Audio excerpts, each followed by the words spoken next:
किए जा सकते हैं, जहां विदेशी नागरिकों को, वहां के प्रसिद्ध गायकों को भारतीय देशभक्ति के गीत गाने के लिए आमंत्रित करें। इतना ही नहीं, अगर तंजानिया में किली और नीमा भारत के गीतों को इस प्रकार से लिप सिंक कर सकते हैं, तो क्या मेरे देश में, हमारे देश की कई भाषाओं में कई प्रकार के गीत हैं, क्या हम कोई गुजराती बच्चे तमिल गीत पर करें, कोई केरल के बच्चे असमिया गीत पर करें, कोई कन्नड़ बच्चे जम्मू कश्मीर के गीतों पर करें? एक ऐसा माहौल बना सकते हैं हम जिसमें एक भारत श्रेष्ठ भारत हम अनुभव कर सकेंगे। इतना ही नहीं, हम आजादी के अमृत महोत्सव को एक नए तरीके से जरूर मना सकते हैं। मैं देश के नौजवानों से आह्वान करता हूं, आइए भारतीय भाषाओं के जो पॉपुलर गीत हैं उनको आप अपने तरीके से वीडियो बनाइए, बहुत पॉपुलर हो जाएंगे आप, और देश की विविधताओं का नई पीढ़ी को परिचय होगा। मेरे प्यारे देशवासियों, अभी कुछ दिन पहले ही हमने मातृभाषा दिवस मनाया। जो विद्वान लोग हैं वो मातृभाषा शब्द कहां से आया, इसकी उत्पत्ति कैसे हुई, इसे लेकर बहुत एकेडमिक इनपुट दे सकते हैं। मैं तो मातृभाषा के लिए यही कहूंगा कि जैसे हमारे जीवन को हमारी मां गढ़ती है, वैसे ही मातृभाषा भी हमारे जीवन को गढ़ती है।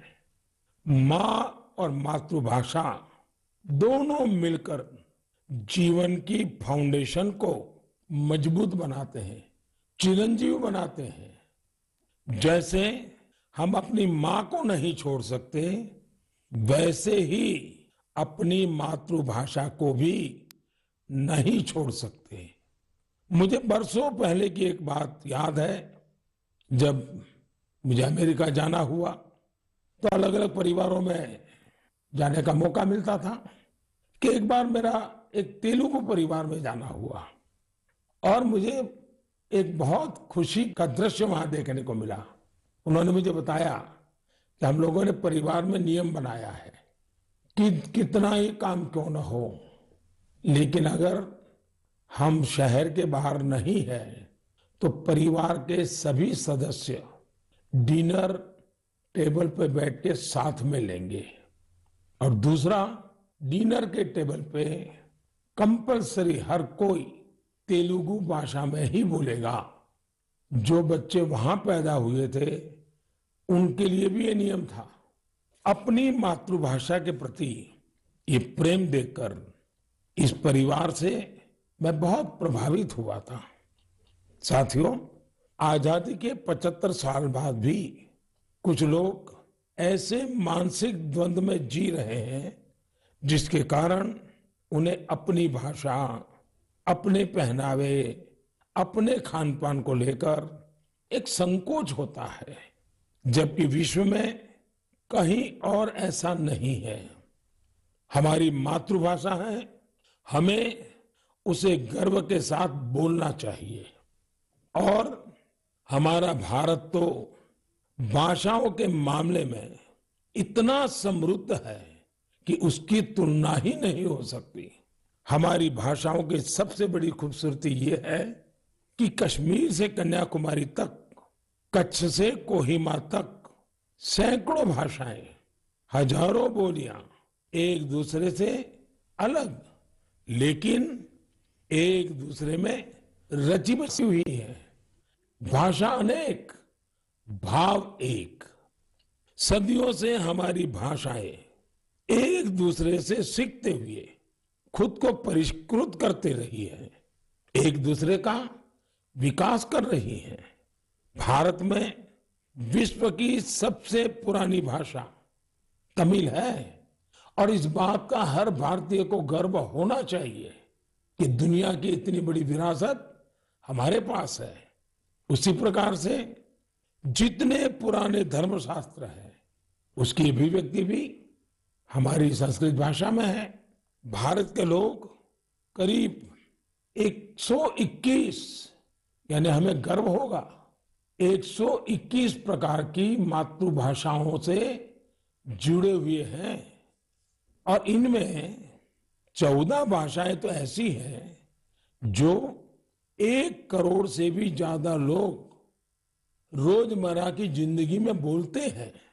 यानी जितनी कई यूरोपियन देशों की कुल जनसंख्या नहीं है, उससे ज्यादा लोग हमारे यहाँ अलग अलग 14 भाषाओं से जुड़े हुए हैं। साल 2019 में हिंदी दुनिया की सबसे ज्यादा बोली जाने वाली भाषाओं में तीसरे क्रमांक पर थी।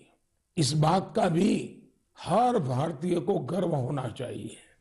भाषा केवल अभिव्यक्ति का ही माध्यम नहीं है, बल्कि भाषा समाज की संस्कृति और विरासत को भी सहेजने का काम करती है। अपनी भाषा की विरासत को सहेजने का ऐसा ही काम सूरीनाम में सुरजन परोही जी कर रहे हैं। इस महीने की 2 तारीख को वो 84 वर्ष के हुए हैं। उनके पूर्वज भी बरसों पहले हजारों श्रमिकों के साथ रोजी रोटी के लिए सूरीनाम गए थे। सुरजन परोही जी हिंदी में बहुत अच्छी कविता लिखते हैं। वहां के राष्ट्रीय कवियों में उनका नाम लिया जाता है। यानी आज भी उनके दिल में हिंदुस्तान धड़कता है। उनके कार्यों में हिंदुस्तानी मिट्टी की महक है। सूरीनाम के लोगों ने सुरजन परोही जी के नाम पर एक संग्रहालय भी बनाया है। मेरे लिए ये बहुत सुखद है कि साल 2015 में मुझे उन्हें सम्मानित करने का अवसर मिला था।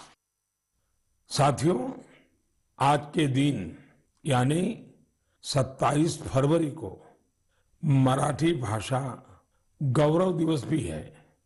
सर्व मराठी बंधू भगिनींना मराठी भाषा दिनाच्या हार्दिक शुभेच्छा।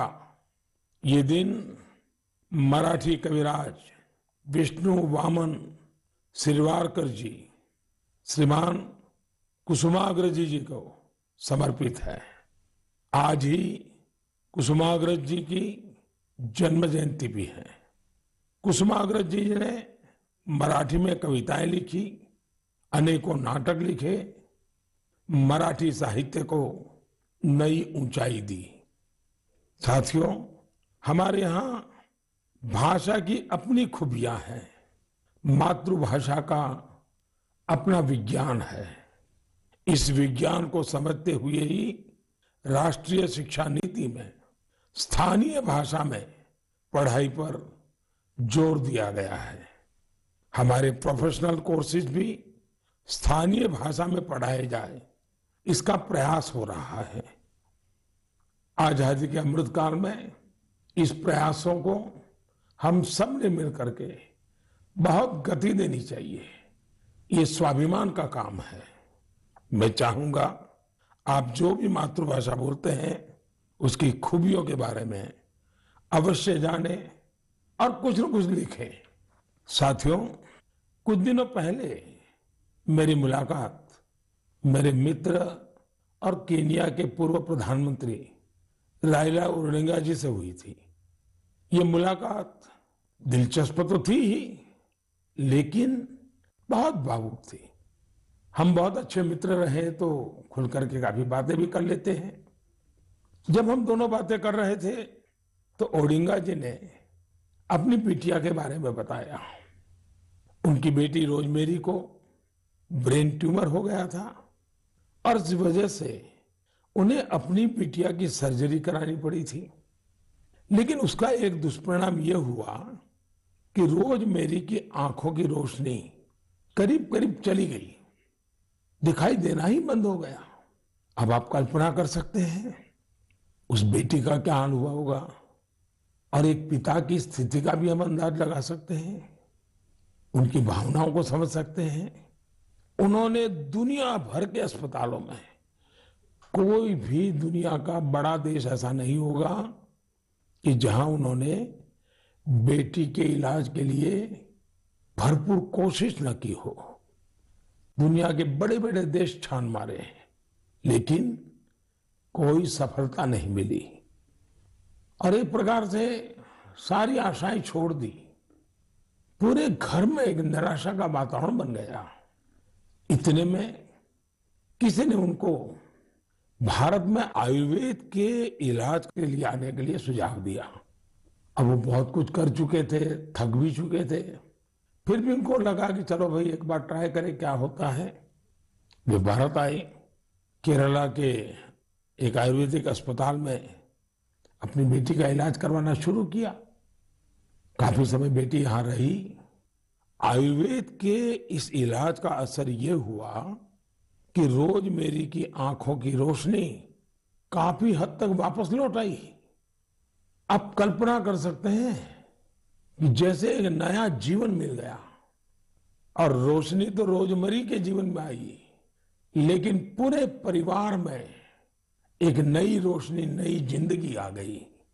और ओडिंगा जी इतने भावुक होकर के बात मुझे बता रहे थे कि उनकी इच्छा है कि भारत के जो आयुर्वेद का ज्ञान है, विज्ञान है, वो केन्या में ले जाए। जिस प्रकार के प्लांट्स इसमें काम आते हैं, उन प्लांट की खेती करेंगे और इसका लाभ अधिक लोगों को मिले, इसके लिए वो पूरा प्रयास करेंगे। मेरे लिए बहुत खुशी की बात है कि हमारी धरती और परंपरा से किसी के जीवन से इतना बड़ा कष्ट दूर हुआ। और ये सुनकर के आपको भी खुशी होगी। कौन भारतवासी होगा जिसको इसका गर्व न हो। हम सभी जानते हैं कि ओडिंगा जी ही नहीं, बल्कि दुनिया के लाखों लोग आयुर्वेद से ऐसे ही लाभ उठा रहे हैं। ब्रिटेन के प्रिंस चार्ल्स भी आयुर्वेद के बहुत बड़े प्रशंसकों में से एक है।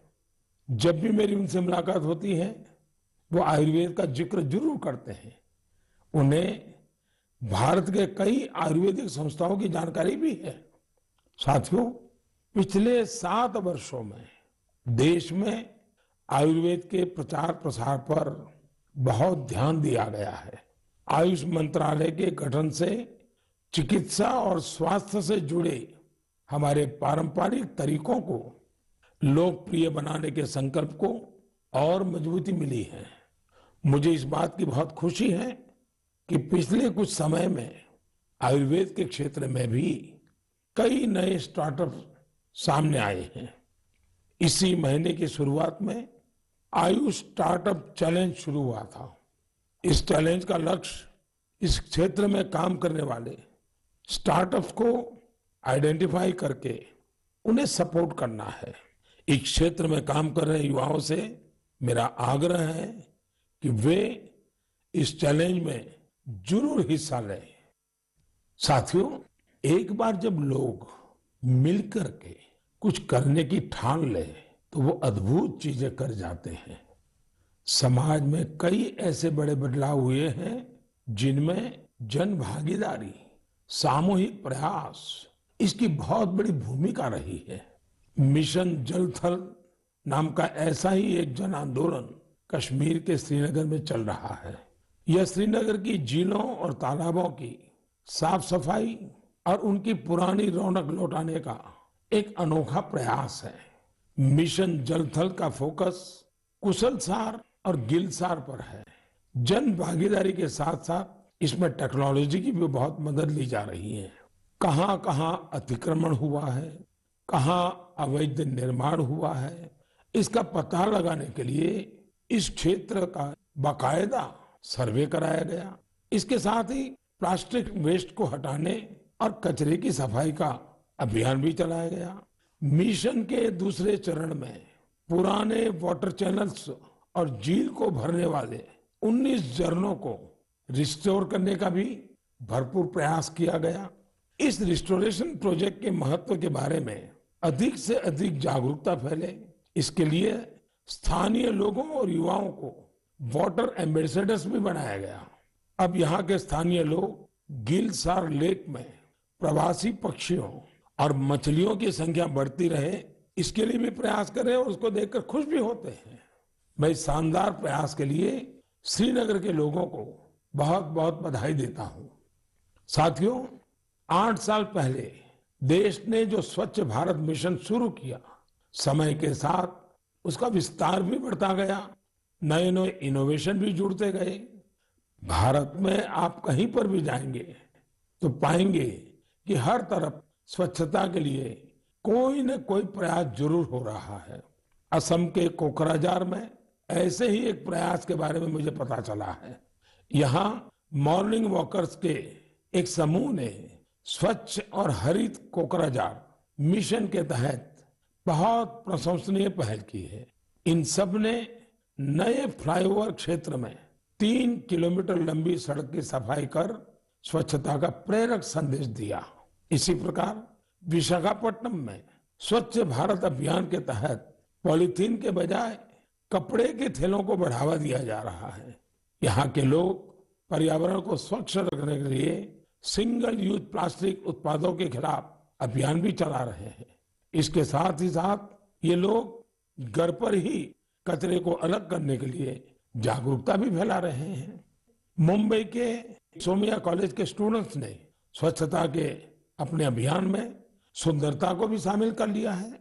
इन्होंने कल्याण रेलवे स्टेशन की दीवारों को सुंदर पेंटिंग से सजाया है।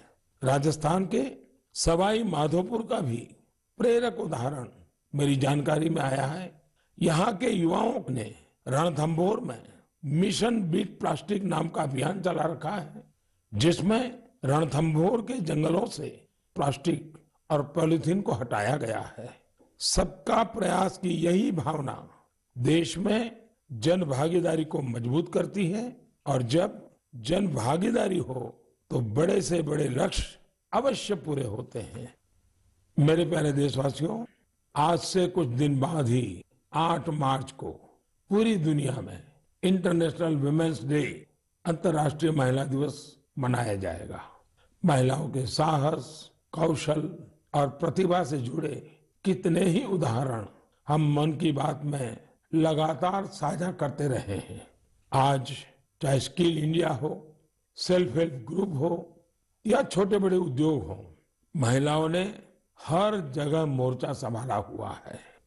आप किसी भी क्षेत्र में देखिए, महिलाएं पुराने मिथकों को तोड़ रही हैं।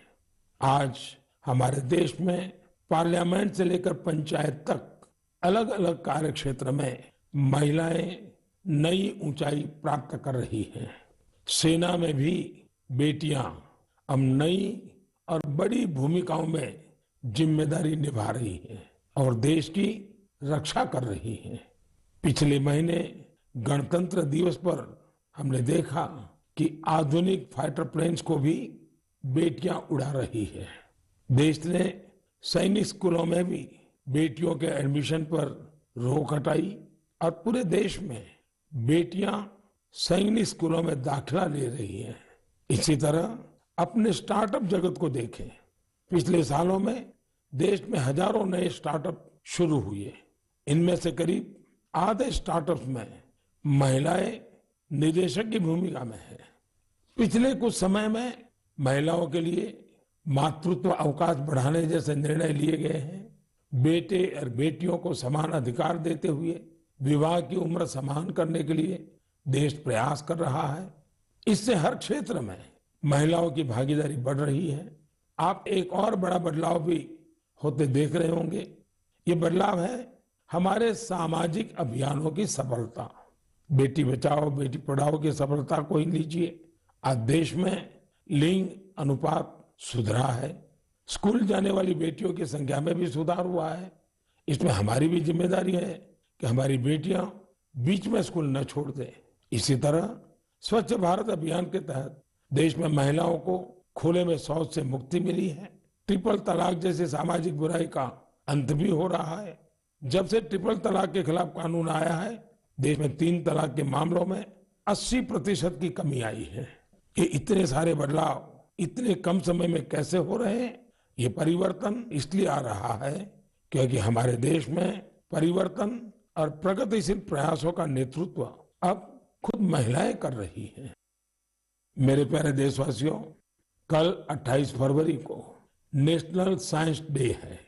ये दिन रमन इफेक्ट की खोज के लिए भी जाना जाता है। मैं सीवी रमन जी के साथ उन सभी वैज्ञानिकों को आदरपूर्वक श्रद्धांजलि देता हूं जिन्होंने हमारी साइंटिफिक जर्नी को समृद्ध बनाने में अपना महत्वपूर्ण योगदान दिया है।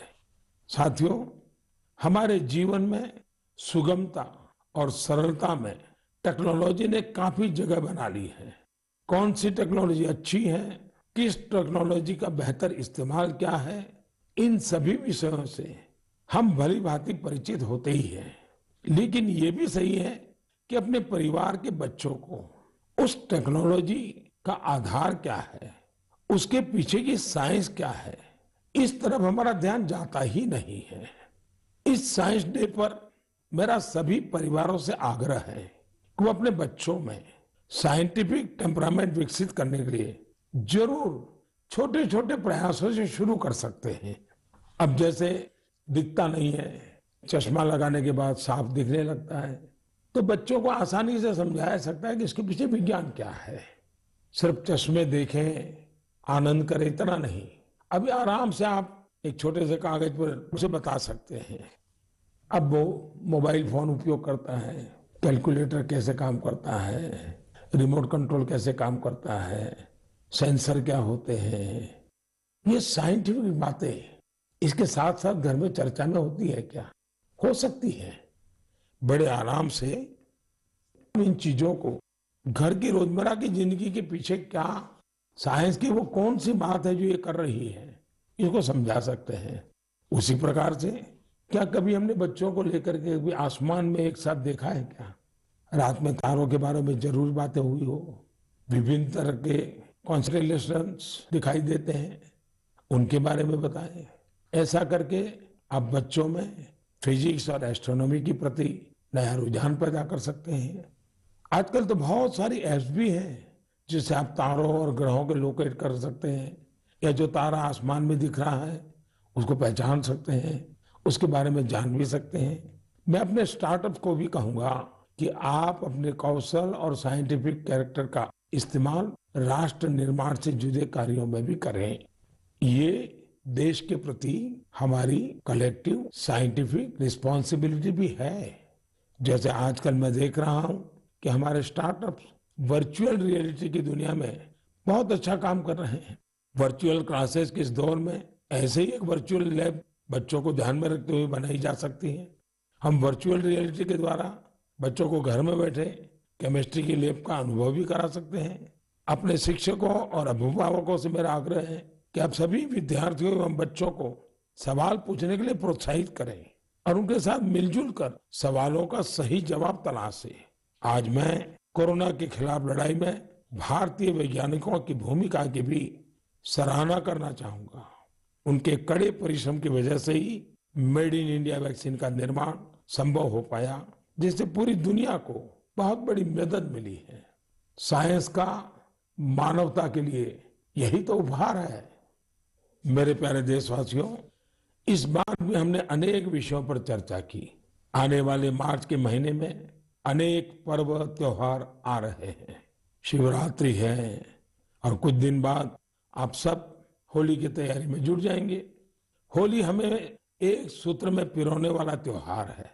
इसमें अपने पराये, द्वेष विद्वेष, छोटे बड़े सारे भेद मिट जाते हैं। इसलिए कहते हैं, होली के रंगों से भी ज्यादा गाढ़ा रंग होली के प्रेम और सौहार्द का होता है। होली में गुजिया के साथ साथ रिश्तों की भी अनूठी मिठास होती है। इन रिश्तों को हमें और मजबूत करना है, और रिश्ते सिर्फ अपने परिवार के लोगों से ही नहीं, बल्कि उन लोगों से भी जो आपके एक बृहद परिवार का हिस्सा है। इसका सबसे महत्वपूर्ण तरीका भी आपको याद रखना है। ये तरीका है वोकल फॉर लोकल के साथ त्योहार मनाने का। आप त्योहारों पर स्थानीय उत्पादों की खरीदी करें, जिससे आपके आसपास रहने वाले लोगों के जीवन में भी रंग भरे, रंग रहे, उमंग रहे। हमारा देश जितनी सफलता से कोरोना के खिलाफ लड़ाई लड़ रहा है और आगे बढ़ रहा है, उससे त्योहारों में जोश भी कई गुना हो गया है। इसी जोश के साथ हमें अपने त्योहार मनाने हैं और साथ ही अपनी सावधानी भी बनाए रखनी है। मैं आप सभी को आने वाले पर्वों की ढेर सारी शुभकामनाएं देता हूं। मुझे हमेशा आपकी बातों का, आपके पत्रों का, आपके संदेशों का इंतजार रहेगा। बहुत बहुत धन्यवाद।